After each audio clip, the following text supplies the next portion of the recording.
card. Mr. President, that completes the order. Bring down the senator from the 6th. Speak to the bill.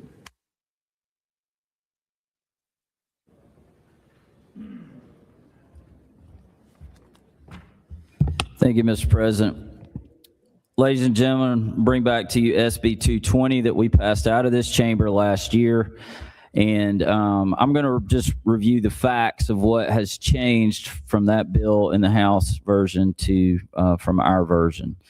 And, you know, I'm not going to sit here and try to persuade you one way or another. I know each and every one of you is going to vote the way you want to vote. And there's probably nothing I can say or do in this well to make you change your mind. So I do think it's important that we are educated in the changes in this bill and the changes in a program which in my mind was designed to fail. The program that we set up 6 years ago was designed to fail, and it is failing the very patients that that system was set up to protect and help. And so these changes are needed. First big change, this does permit vaporization of medical cannabis, including oils and raw plant material. If you'll remember in the original 220, it was just in the oils. This now allows the raw plant material. Their reasoning there is with the oils, you have a lot of additives in there, and the plant is natural and is less harmful.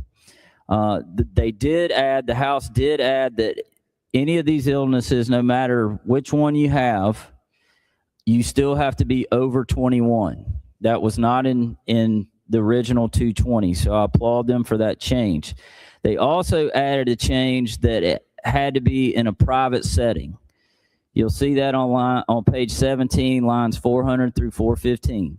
Again, have to be over 21, has to be in a private setting. Number 2, there's now possession limit. Well, there was one anyway. We had it at 20 fluid ounces. That was the current version. That's the current law. They're now changing it to 1,200 milligrams cumulative THC.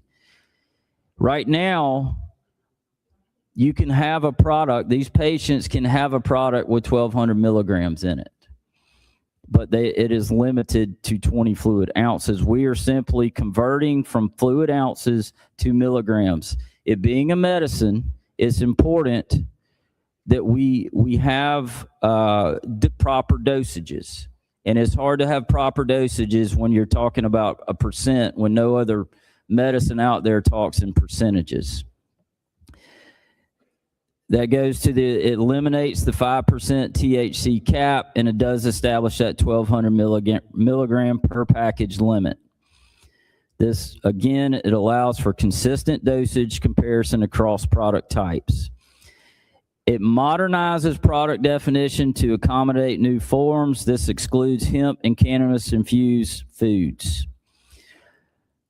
Under expanding qualifying conditions, you'll remember we, at the request of DPH and the Composite Medical Board, we added lupus, and we changed the name of Crohn's disease to inflammable bowel syndrome. Irritable, no, it's inflammable. Inflammatory bowel, whatever. You got it. IBS, much better. So it changes that.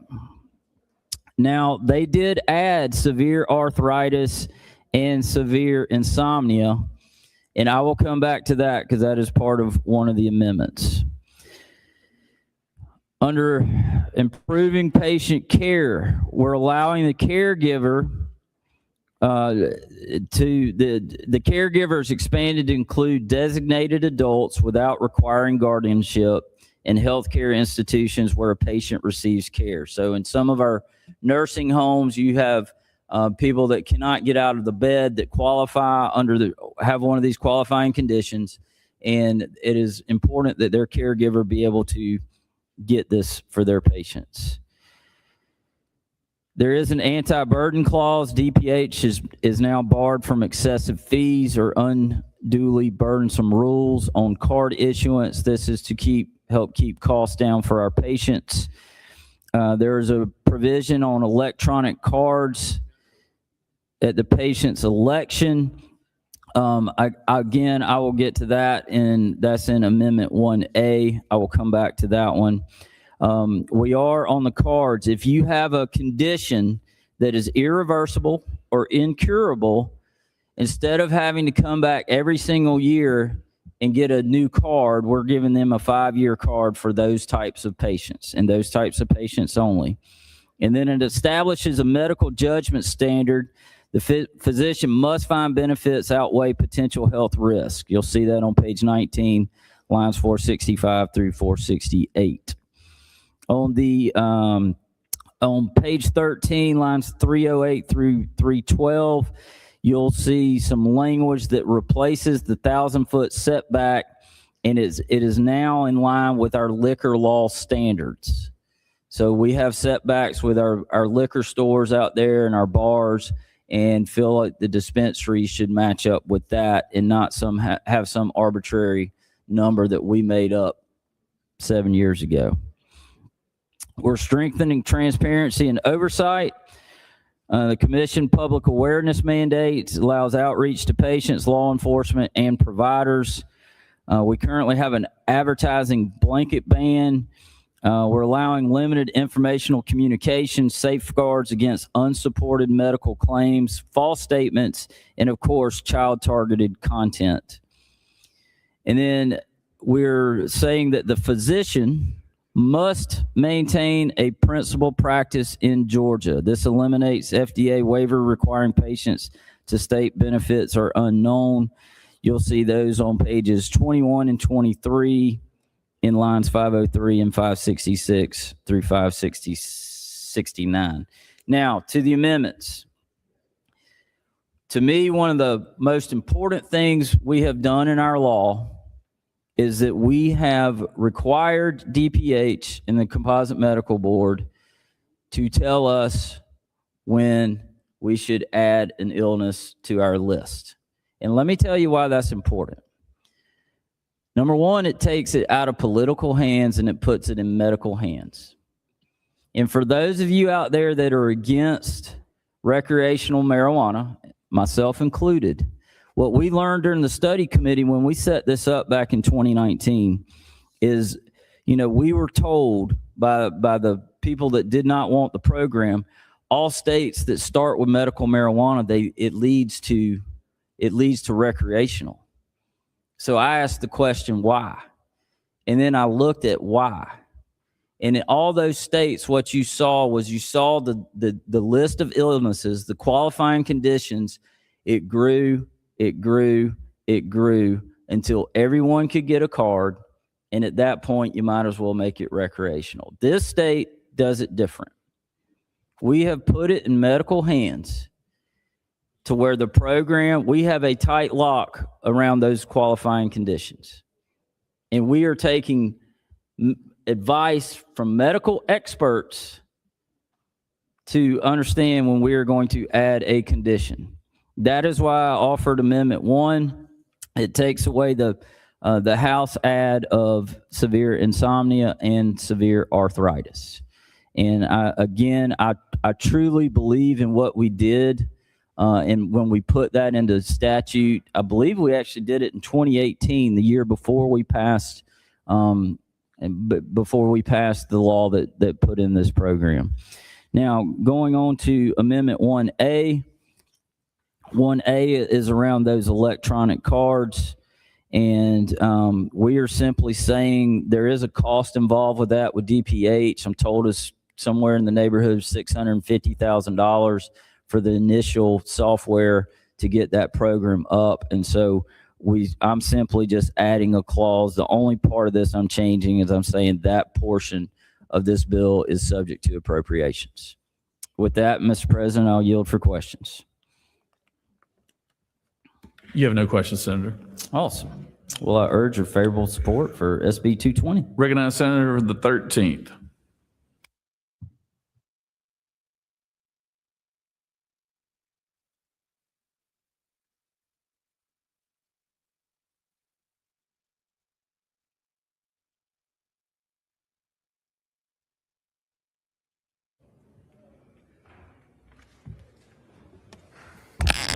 Thank you, Mr. President.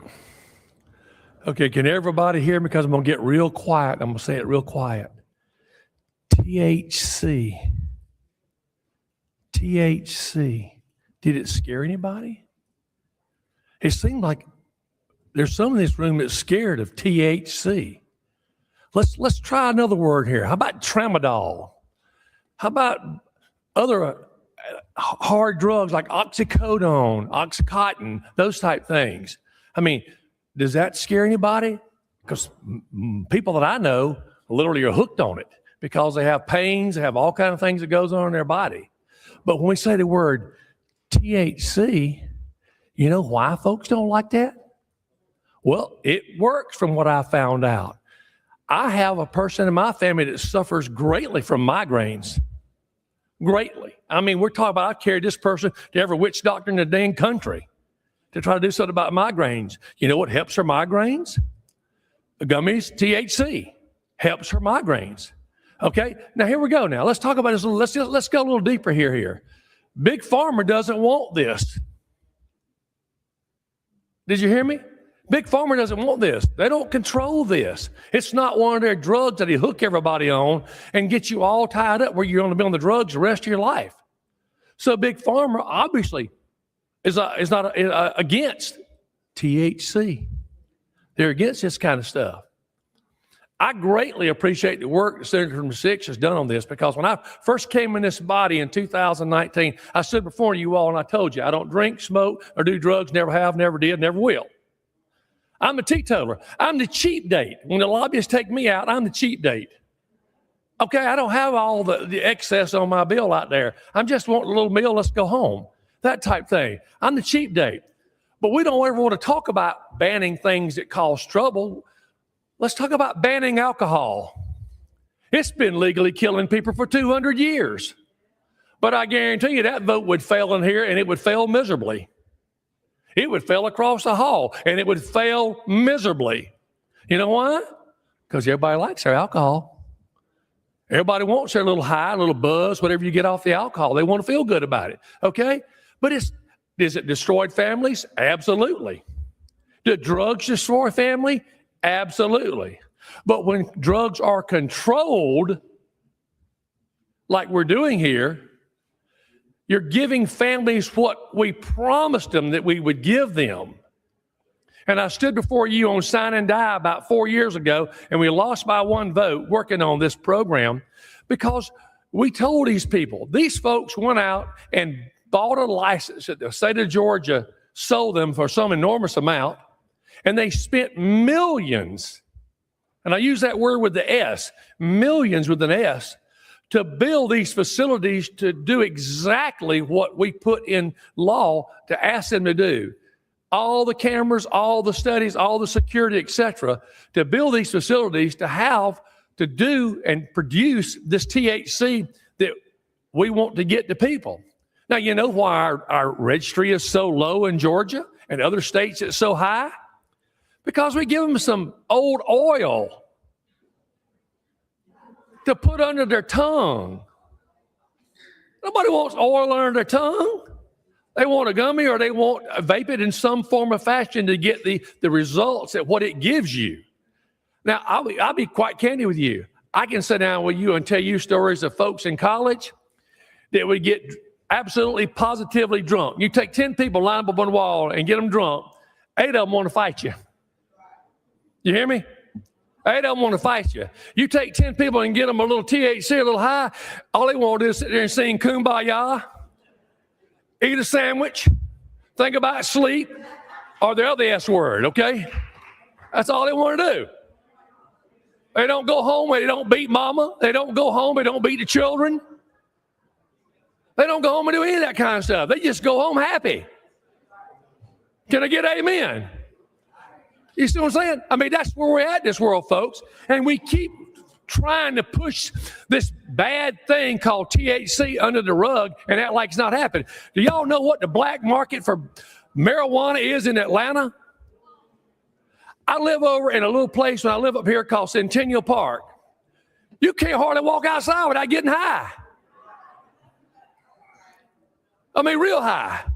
I mean, real high, Senator. The smell is everywhere. I went to dinner the other night at a nice little place called House. When I stepped out of my car, what the first thing I smelled? Full-blown weed in here. You know why we have full-blown weed in Atlanta and around? Because we don't offer an alternative. Now, let's talk about the alternative for a minute. If you go out and you buy these drugs on the street, guess what? Your chances of dying are there because someone laced the drug with that little word that starts with an F. Everybody know what that word is?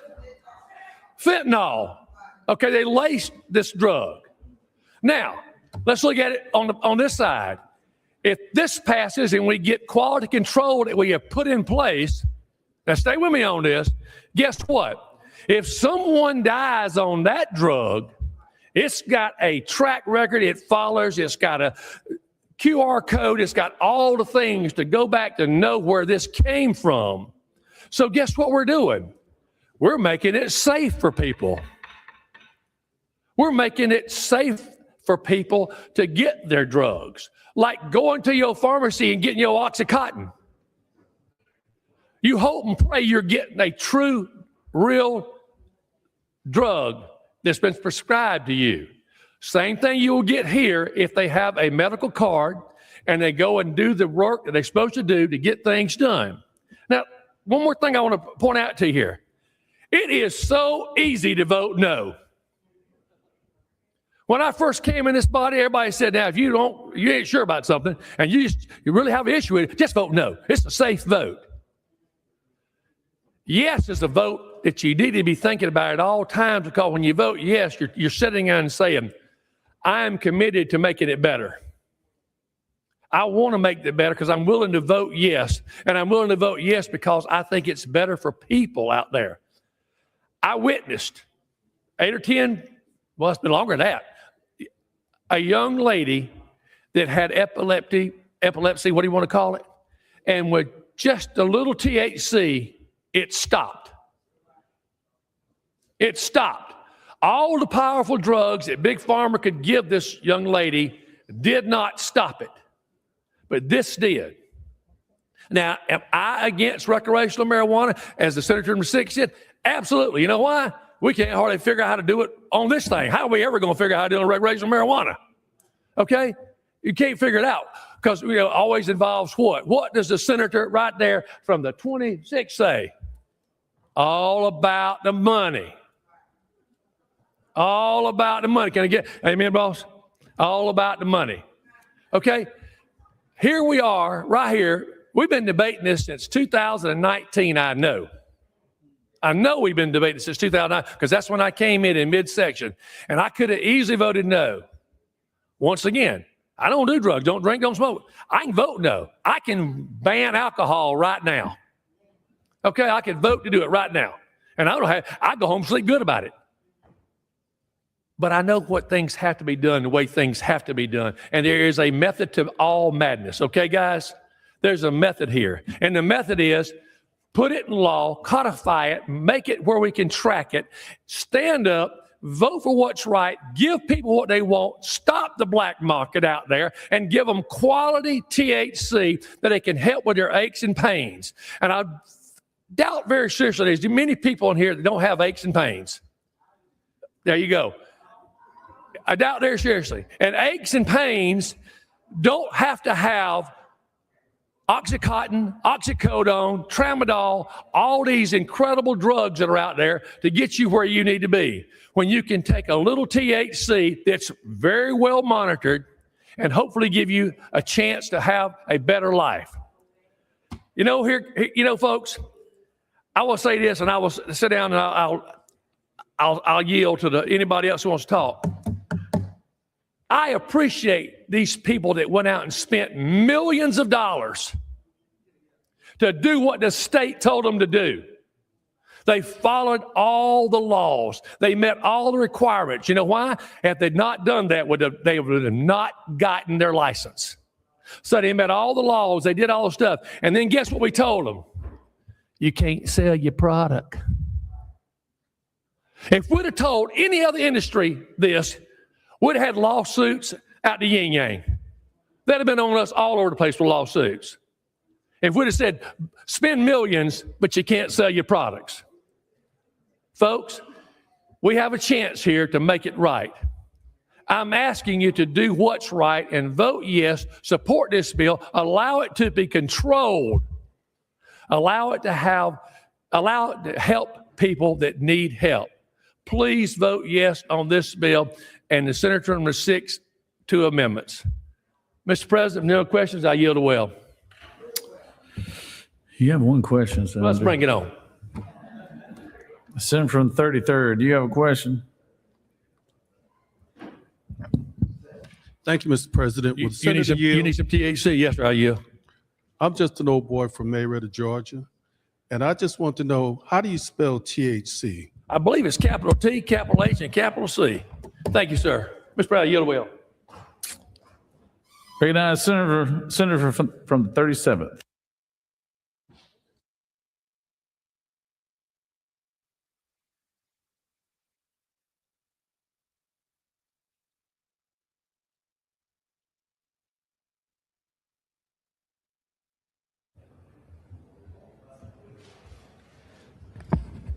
Mr. President, ladies and gentlemen of the Senate, this is a serious policy. I know the hour is late and people are thinking about committee hearings and what's next. I just want to share, I've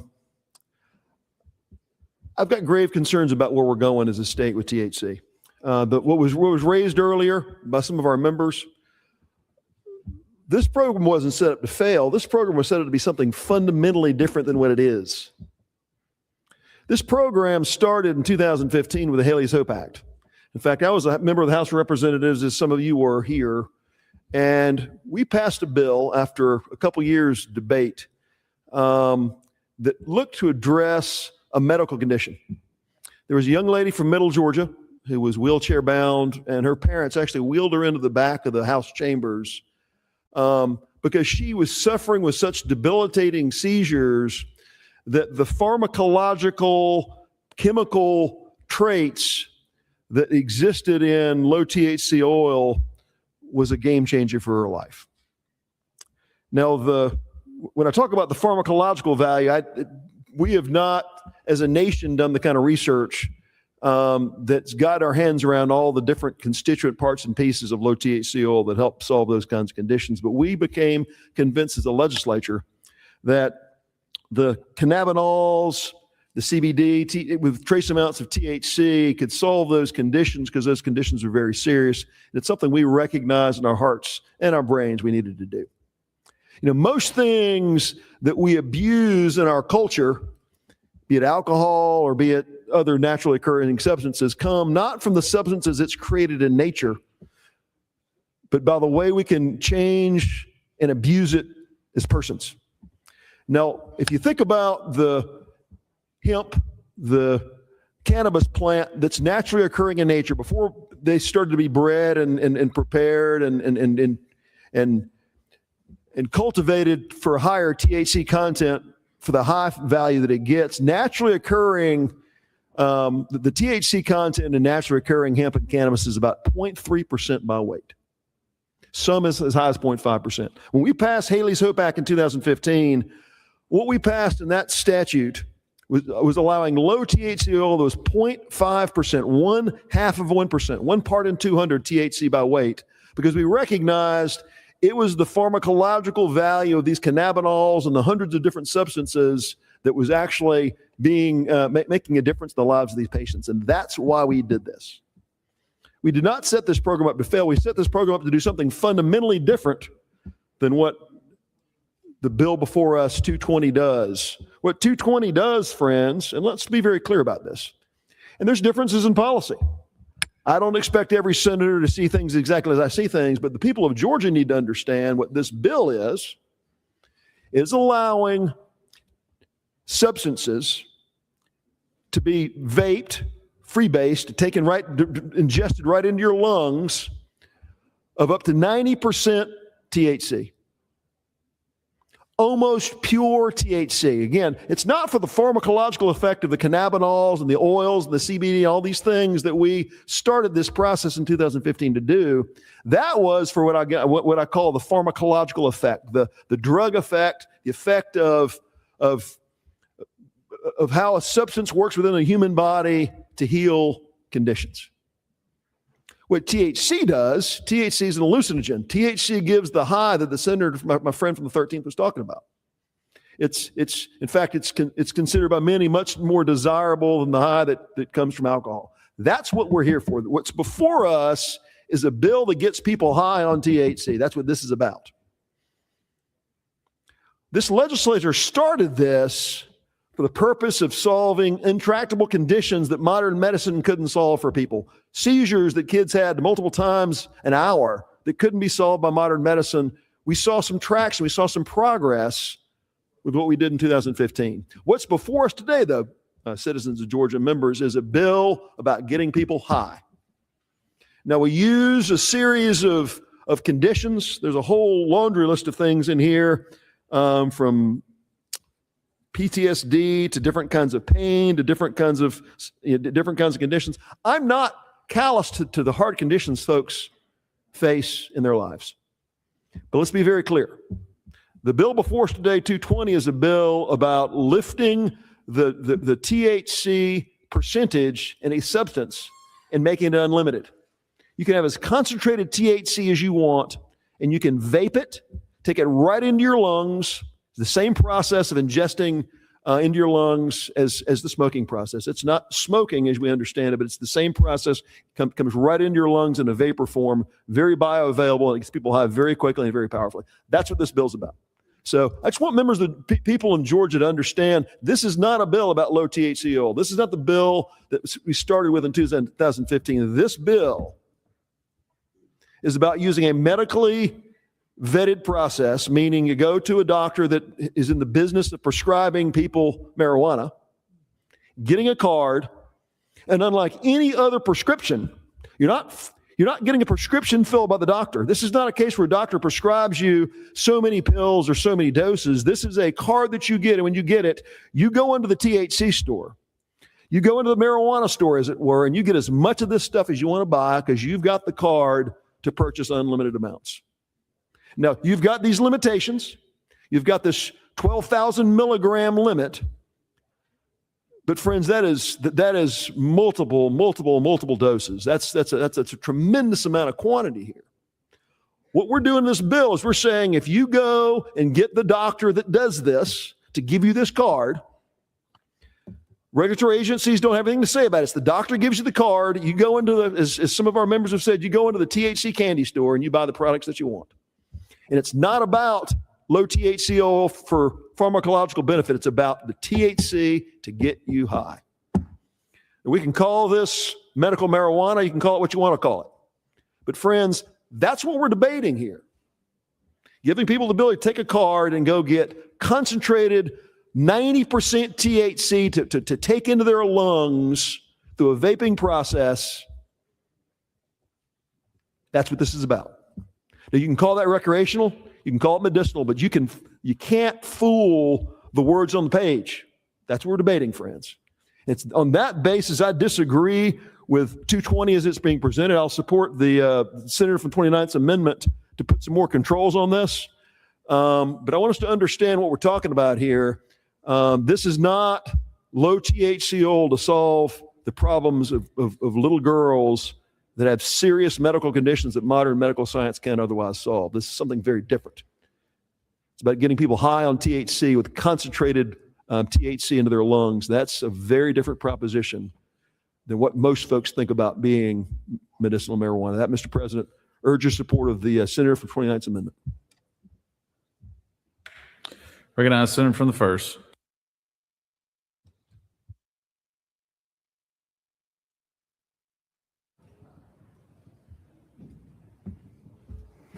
Thank you, Mr. President. I'll tell you my thoughts on this is that a no vote on this is a vote for recreational marijuana. And let me tell you, I'm against recreational marijuana. I hate the smell of recreational marijuana when I'm driving, in any area, or it comes in with patients with all over their clothes. I mean, I don't like it.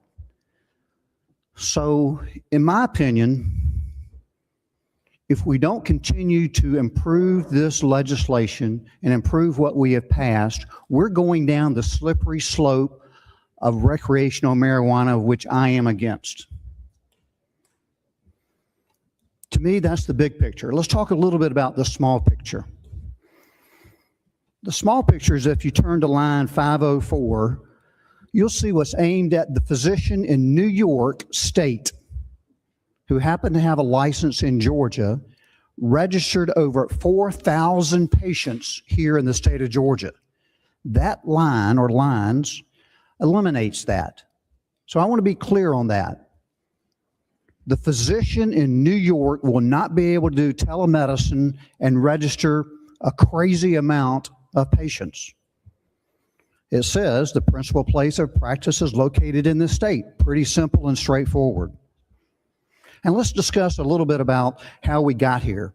We got here because the facts is that CBD oil, published in the New England Journal of Medicine, our journal that is the most reputable, though crazy liberal when it comes to editorial, the facts that they do are good.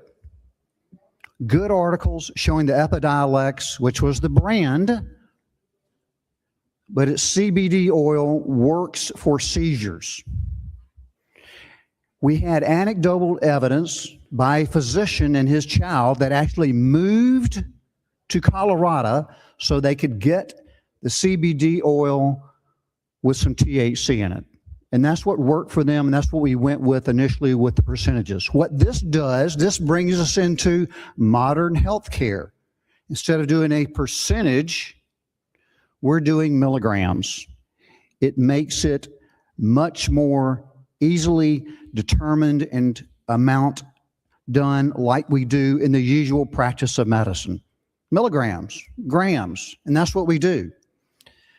The vaping aspect of this is another way to deliver. We deliver vaping now. What is an inhaler that you use for asthma? That's a vaping aspect of that. You're inhaling it into your lungs.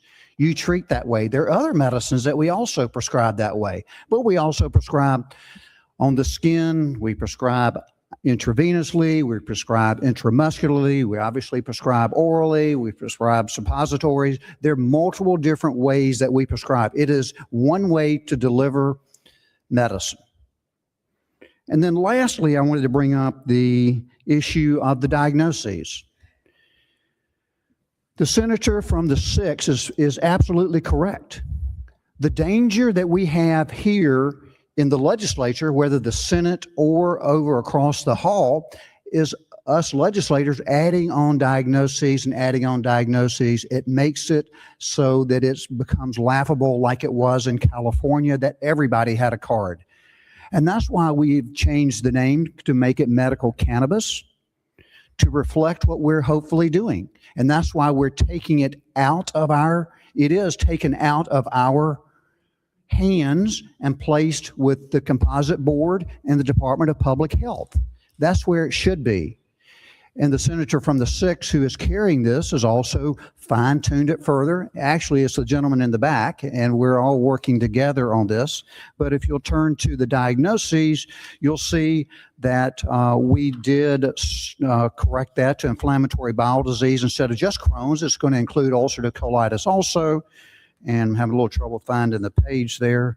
But we've also ended end-stage diseases, because if you look at it, if you got Alzheimer's, if you got Parkinson's, you got other illnesses, those generally have symptoms from their beginning. By the time you make the diagnoses, it's important to give and relieve suffering. And then we took out the insomnia and one other diagnosis and kicked that back to the Department of Public Health. Let me leave you with this. What did President Trump do? What have other presidents flirted with? Obama, Biden, and Trump is, again, by executive order, he has asked the DEA and FDA to take this from Schedule 1 to Schedule 3, if I remember correctly. And so not even Schedule 2, but Schedule 3, so that it can be studied, so that we can have other articles published in the New England Journal of Medicine like this, and we can actually determine objectively which diagnoses, which symptoms, and where we can treat it. That's it. I just wanted to clarify those things. Mr. President, I'll be happy to answer entertain any questions if there are any. No questions, Senator. Thank you, Mr. President. I'll yield the will. Recognize the senator from the 29th to speak to the measure.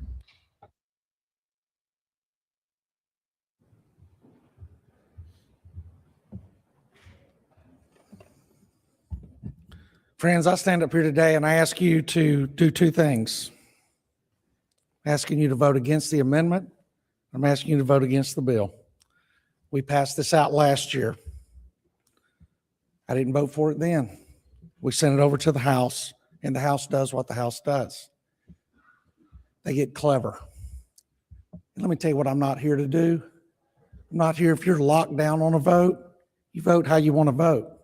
I'm not here to entertain you. I'm not looking for your laughs. I'm not looking for your hallelujahs from the back of the room. I sat next to the senator in the 6th when we passed out oil for these children that the gentleman from the 37th talked about. He and I were lobbied by a family out of Troup County, and their son had severe issues. And that bill voted out by very narrow margins, maybe 1 or 2 votes. And when I got back home, I met with businesses around Columbus, and they asked me, what was the toughest bill you had this session? And they thought it would be the heartbeat bill. And I told them, no, it wasn't. It was the bill over the cannabis oil. And they asked me why. And so I told them what I said in the well the night I gave that vote. I dealt with marijuana my entire career. And I said, I know what will happen. I've seen it happen in Colorado. I've seen it happen in Washington State. I've seen it happen in California. I've seen it happen in other places here in the United States and places around the world. I said, in a couple of years, we're going to have adults who claim they have PTSD. And I'm going to tell you right now, don't try to explain to me what PTSD is. Okay? And they're going to claim to have these other things. I had a friend who worked on eyes his entire career, and he used to laugh when people talked about marijuana relieving pressure of glaucoma. He said, Randy, they would have to smoke so much that they would pass out from lack of air before they ever felt any relief for glaucoma. But that was another one of the lies that was spread around the world. And I said, everybody will come forth with those types of ailments, and they'll be crawling over sick children in order to get this done. And look, I'm not speaking disparagingly against the senator from the 6th. He and I have been friends longer than I've been friends with anybody in this chamber. And he and I have been very honest with each other about the way we feel about this particular issue. He has always been respectful and honest with me, and I think I have been the same way with him. But I want to tell you something. The senator from the 13th says it's all about money, and he's absolutely right. But I'm afraid he's a little confused on who's after the money. I think what happened is somebody's seen an opportunity when we passed that oil legislation. They saw an opportunity that was visited in California, that was visited in Colorado, that was visited in Washington State. And they invested money speculating what they could do. And they invested money in taking people to dinner to tell them what they think they should do. And obviously, they've done well in marketing this. My friend from the 1st is a dear friend of mine. And he used the term modern healthcare. He and I will disagree on that. If that's the case, then when I go buy the creatine at the health food store, I'm participating in modern health care. But I'm not, because the creatine I get is not approved by the FDA. I do all my research and find the best product that I think will accomplish what my old joints need, and that's what I purchase. And several people have said this is not recreational marijuana. I'm going to be perfectly clear. This is recreational marijuana. When you're vaping flower, when you're using almost 100% THC, and if you've never seen 100% THC, it comes in many forms. They call it tar, glass, other things you don't normally recognize because it's not a green flowering plant. It comes from that. And the senator from the 37th was absolutely correct. I've been to the grow houses in Colorado, and you have to move the male plants and the female plants together at a certain time to get the THC levels higher in the plant, and then you move them away, and it's believe it or not, it's the sex of plants that gets the THC up to where it gets. And I saw buds that look like blown glass, some of the most beautiful things you'd ever seen. And Big Pharma is going to be a part of this.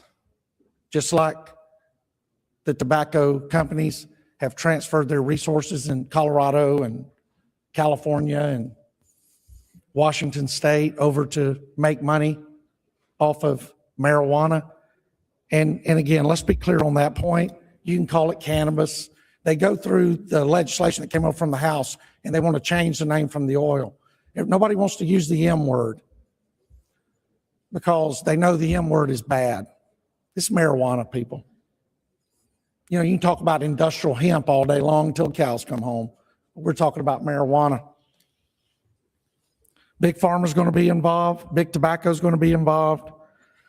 I heard an argument comparing it to Oxy. You know, oxycodone's used in hospitals every day.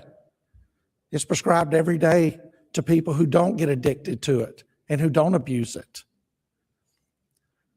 A House member was quoted as saying, hey, this is natural. It's just natural. What's the big deal? You know what else is natural? Poppies are natural. You get heroin from poppies, but it's natural.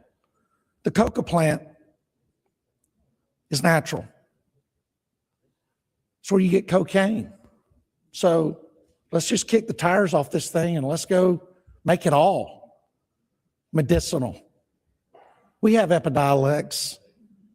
It's a prescription drug that's FDA approved, that comes from the cannabis plant, that can be used for many of the things that individuals want to claim that recreational marijuana or whatever you feel the bill that came over has in there claims to solve. And insomnia, I almost wonder if insomnia was put in there just so we could make an amendment to take insomnia out. Because, you know, there's some pretty clever people in this building. Senator from the 19th has proven that to us on more than one occasion. So understand what you're voting on today in the amendment and in the underlying bill is you're voting for recreational marijuana.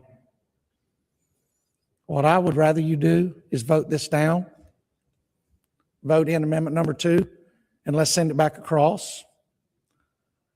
And let's have a conversation about what it really is. Because I've heard from doctors, we've heard from entrepreneurs in this department, such as Senator from the 6th, physicians, Senator from the 1st, and I guess another entrepreneur from the 13th. And while they're all my friends, they were never with me when we were carrying kids out of apartments where moms and dads couldn't pay for their energy because they spent their money on drugs. And I always find it interesting, or I found it interesting, about the setback, so that people that want to sell it have the same setback as liquor stores. Go to the poorest neighborhood in Atlanta, go to public housing, and see how far it is from the closest liquor store. It's going to be really close. Business owners found out a long time ago, if you can get people trapped in one area and you put a substance out there and get them hooked on it, you're going to get their money, because that's what it's about, right? People talk about the effects of THC, and I can come up here and whisper it or yell it. It doesn't matter. The studies are out there, the impact of THC and its causes related to psychosis, especially in young males, and the impact it has on people with schizophrenia, people that are already mentally ill. So while we get up here and high five and slap each other on the back and say we're investing $409 million into a mental health hospital, you better plan on investing into a whole lot more in the future. Because offering up this drug to individuals and telling them it's going to make them better, it is not going to do that. We're going to have bigger jails full of much more sad people. And we're going to have mental health hospitals full of people whose conditions are aggravated by the use of marijuana. That is what we're going to do. They're not going to end up in prison, because people that possess small amounts of marijuana don't go to prison. They go to jail for a little while, then they get back out on the street, and they continue to chase the dragon until they die. And they'll move from marijuana to other things. Good friend of mine stood in the well and compared it to alcohol. Says, hey, if we get rid of this, if we don't do this, we need to get rid of alcohol. I've offered to meet him at the Hopper 3 or 4 times with a bill that he authors to get rid of alcohol, and I'm still waiting on the call. I'll meet him there and I'll sign on to it, and we'll run it up the flagpole and see where it goes. I'll do the same thing with tobacco or anything else. This isn't an and/or choice and all this other kind of stuff. This isn't, hey, if Johnny jumps off the bridge, you're going to jump off the bridge too. Well, this is all the things we stand up here and talk about: affordability, poverty, segregation of society, the haves and the have-nots. What you want to give them to solve their problem is recreational marijuana.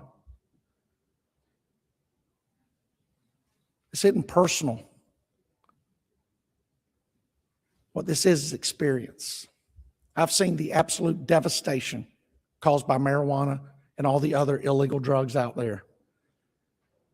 And just because you may consider it the lesser of the illegal drugs, or you may consider it the gateway drug, it's devastating. We talk about developing a workforce. Do you know any trucking company that's going to want to hire somebody that tests positive for THC? Do you know any restaurant that wants anybody that tests positive for THC working around the grill? Do you know if Uber or Lyft or anybody else wants somebody that tests positive for THC picking one of us up and driving us around? This is not the solution. What it is we did something, as the senator from the 37th talked about, and as a senator from the 6th and I did, sitting next to each other a few years ago, to help children. And a group of people saw an opportunity. And the thing about it is, I can't blame them for seeing the opportunity, because government does what government does over and over and over and over and over and over again. We allow ourselves to be convinced by people in the hall that because there's something in a small segment of society, we need to open it up to everybody and give everybody the opportunity. And what we do is we create absolute chaos. And listen, several years ago, inadvertently, we started the butterfly effect. And we are here today paying for that sin.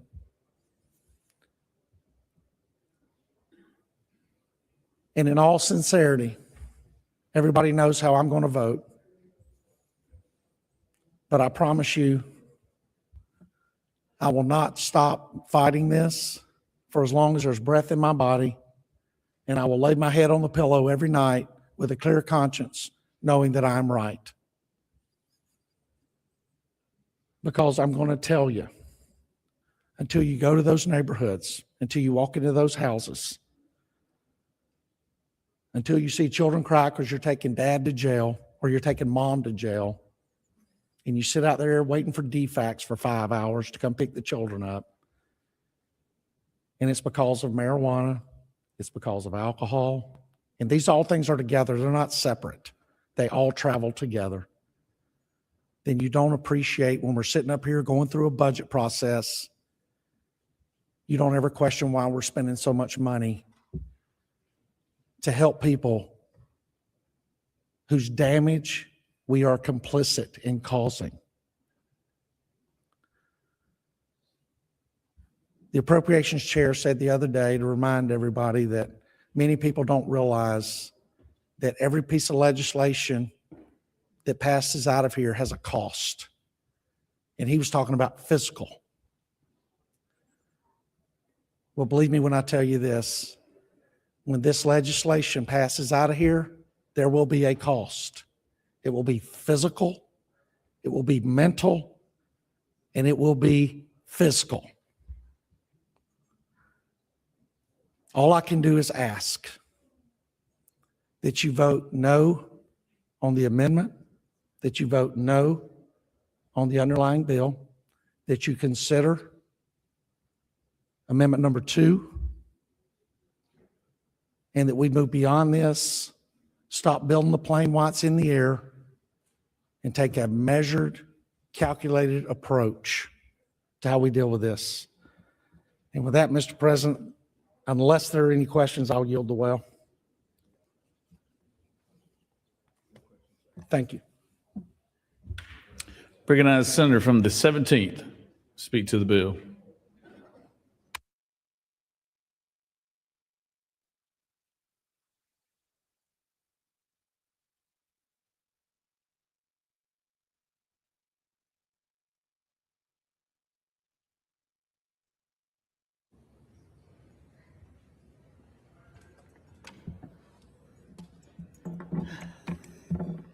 Well, thank you very much, Mr. President.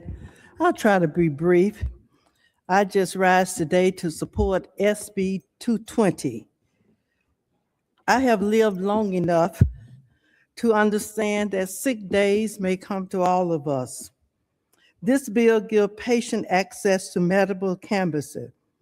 Patients need to be free of pain. They need some relief from pain. This bill expands qualifying health conditions, and whether you have cancer or sickle cell, lupus, Parkinson's disease, or any disease that can compromise your immune system, and I put arthritis in there too, the pain is still there. Patients just want to be free of pain. For example, years you might have worked as a secretary or a director of a department, but you still could type 50 plus words per minute. But now with arthritis, sometimes you cannot even open a bottle of water. So whether that is from severe arthritis or is from chemotherapy, the pain is still there. And then, for example, if a person cannot walk from the parking garage to the Capitol without pain, or even stopping 2 or 3 times, or taking 10 to 12 minutes longer to do it, it's still pain. And I think that we need to pass this bill and pass this bill now. I know what I'm voting on today. I have sense enough to know how to vote. So I am voting yes to give thousands of people relief from pain naturally. So I urge you today, colleagues, to join me in voting yes for SB 220. Thank you very much, Mr. President. I yield the well. Recognize the senator from the 34th.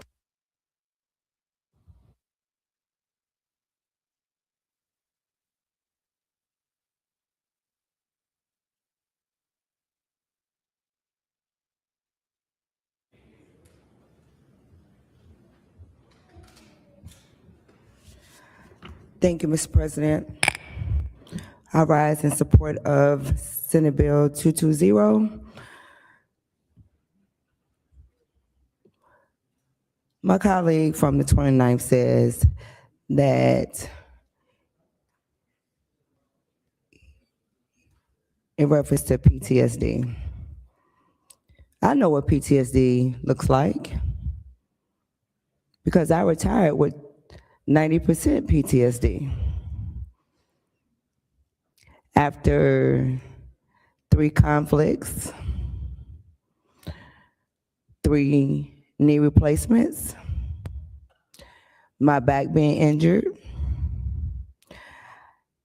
Twice a year, I had to get nerves in my back burnt. And I choose not to indulge in medicine marijuana. But like my colleague from the 13th, I know what tramadol and opioids look like, pain management look like, along with a lot of other veterans. That's the reason why I support Senate Bill 220. Do I use medicine marijuana? No, I do not, because I want to be a champion and be the voice of the veterans. But I see every day when I go to the VA, a lot of veterans in pain. That's the reason why I support this bill. Wounds have no face. I'm in pain almost every day. Just like yesterday, I got a call that said I had to have another foot surgery. But I walk around and smile. So I'll leave it at that and just say I'm in support of Senate Bill 220. And I urge you to not only think about yourself, but think about your constituents and how they must feel. And I do understand about the smell of not only marijuana, but cigars, cigarettes, and all the other things that have smell. Thank you, and I yield the well.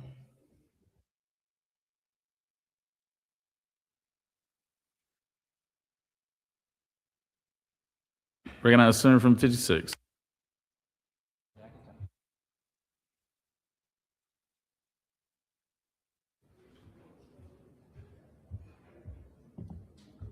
Thank you, Mr. President.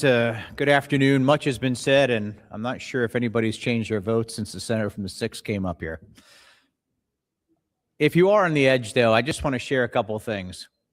There's a reason why your sheriffs and most of your law enforcement are against this, because they're the ones on the streets who are going to have to deal with the outcome. The decisions we make here ultimately are not implemented by us. They're implemented somewhere out in your districts, and the good and the bad will come back to roost. Senator from the 37th gave a great background on how this all started. It was all to help children with epilepsy with Epidiolex, which, by the way, was an actual prescription you could get prescribed by a doctor and dispensed at a pharmacy. The very next year, though, they came back and said, well, we can't save our children unless we can grow marijuana. But I asked them, I said, but you can get a prescription for Epidiolex. I said, no, that's not the same. We've changed the percentages so much that what people were using and smoking in the 1960s is in some cases 30 times greater than we're giving today. And we keep using the word medicine and prescribing. This is not medicine. It is not scheduled as medicine. We can call it that, but it's just simply not true. It's a drug. And this drug has caused a lot of harm. Some people love it, some people don't. But at the end of the day, we're basically going to get this to legalize marijuana. And I agree with the Senator from 29 said. Have you been to Denver, Colorado? I'd encourage you to go. Have you been to the other states that have gone this far? The outcomes are not good. But again, don't take my word for it. Please, when we're out of session, go visit these places and see them for yourself. Nowhere in time that legalizing more drugs did it bring goodness to society. And I certainly hope we will vote down this amendment and bill today. Thank you.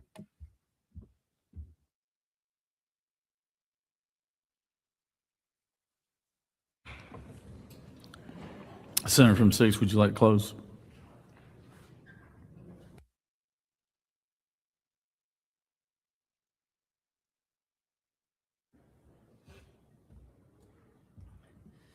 Thank you, Mr. President. Colleagues, as I stated in my opening, there's no convincing you one way or another. But there are a few things that have been said that I do think need attention. Senator from the 37th stated that we lack research, and he is exactly right. With it being Schedule 1, no research can be done. And so to the President Trump's credit, he has recommended that we move it to Schedule 3, and when that happens, we can have the proper research. We are in total agreement there. I do think we need more research. I'll skip his comment on freebasing because I associate that with a spoon. One thing I do want to note, because the senator from the 37th also stated that you can essentially buy as much as you want. Under current law, under our current system, at 5% oil, you can actually possess up to 28,000 milligrams. You can have that in your possession. That's what 20 fluid ounces of 5% oil equates to 28,000 milligrams. This bill takes it down. The House took it down.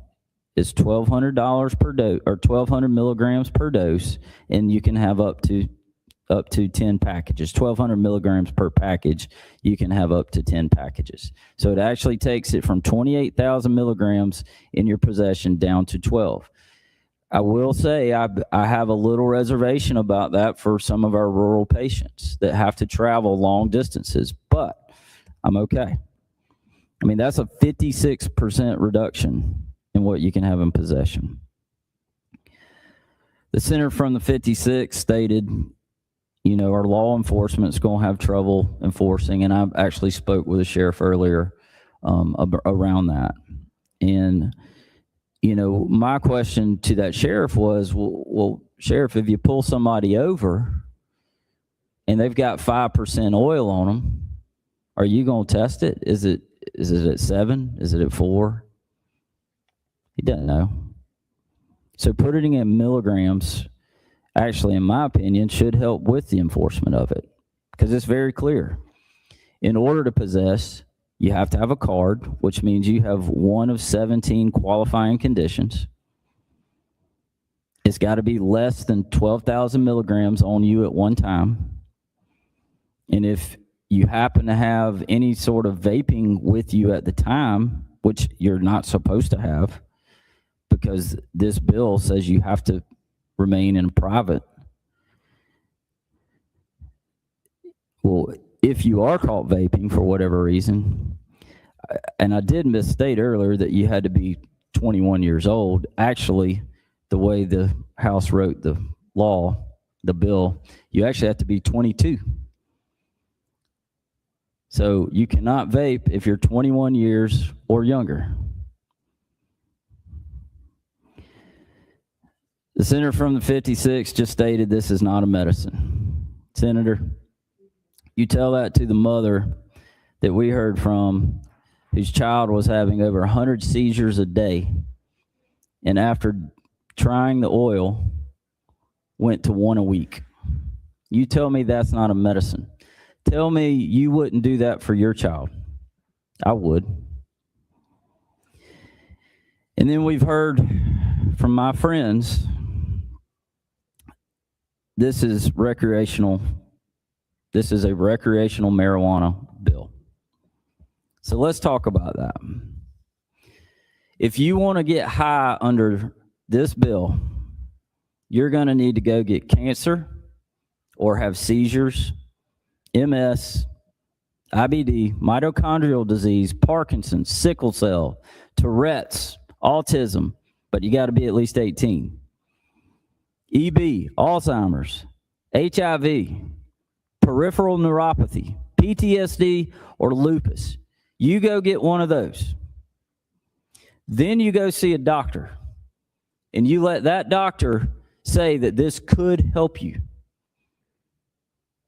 Then you go to DPH, and you get your card.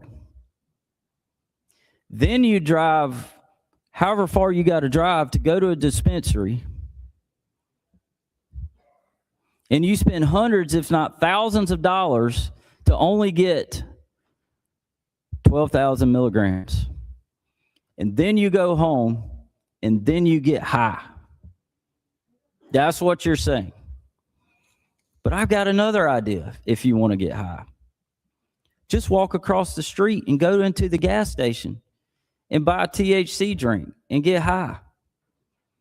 Go to your local brewery and go get high. Walk to about any street corner in Atlanta and buy a bag of weed and get high. And guess what? You can do that for about $20. So why go through all this? Why contract one of 17 illnesses and then go through all of that so you can get high? Ladies and gentlemen, you know how you're going to vote. I yield the well. The center is yielded. Okay, so the motion was agree to SB 220 as amended. So we're going to take up Amendment 1A. Is there objection to Amendment 1A? All right, we have objection to Amendment 1A from the Senator from the 29th. All those in favor of 1A will vote yay. All opposed, nay. Secretary, unlock the machine.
On the adoption of 1A, the yeas are 36, the nays are 15, and this amendment has been adopted.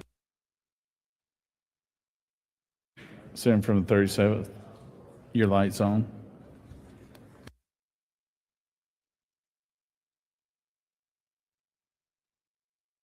All right, so now the question is the motion to agree as amended, Senate Bill 220. All those in favor of that motion will vote yay. All opposed, nay. Secretary, unlock the machine.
On the motion to agree as amended on the substitution of SB 220, the yeas are 38 and the nays are 14.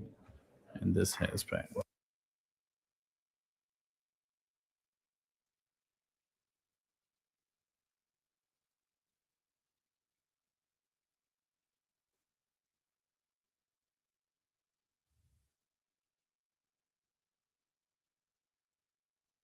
Recognize Senator from the 52nd.